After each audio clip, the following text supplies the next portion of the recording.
So speaking about USSR, former communist bloc, I lived half my life there. Wow. Not in the USSR, in Romania, Eastern Communist Bloc. Yeah. I tend to be practical for those reasons because I lived in a communist country. So one of the things that scares me about the conservative circles, I don't know if anyone notices it, they're 100% intellectual. That's it.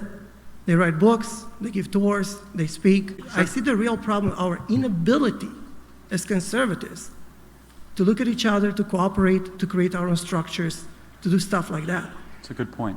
Now, I love what you do. You're the best of the best. Dinesh, I love all these people. You guys are great. We need people to talk. But my question for you is, how do we move from talking and pointing to the fire to a place where we actually have an organization we can pass a bucket, do the... So I love the spirit of the question.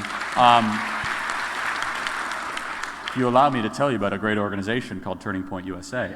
We have real events with real action points and real students that are doing real things. That's real infrastructure. That's not just idea circulation. That's activists that are doing things that are meaningful, and these young people are evidence of that. I love the spirit of your question, though. I wouldn't say it's 100% intellectual. I'd say it's mostly intellectual. I would agree with that. Because there are more and more people on the conservative side that are thinking of organizing and actually taking terrain and actually doing real things. Let me tell you why we don't do that well, because you asked that question, right?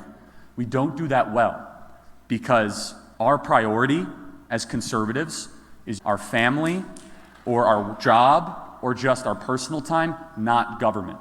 Also, we tend not to be really hyper-focused on collective action. That's probably generally a good thing, right? It's kind of maybe our anti-collectivist impulse. We got to cut that out. And so the best moment of that for conservatives was in the 1980s when they united against the Soviet Union, an example you know very well.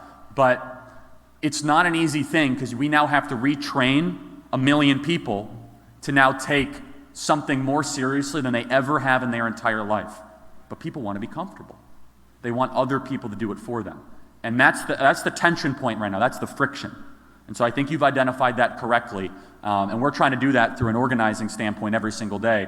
But I can tell you that is not a mentality that is as widespread as it needs to be. So I completely sympathize with that. So.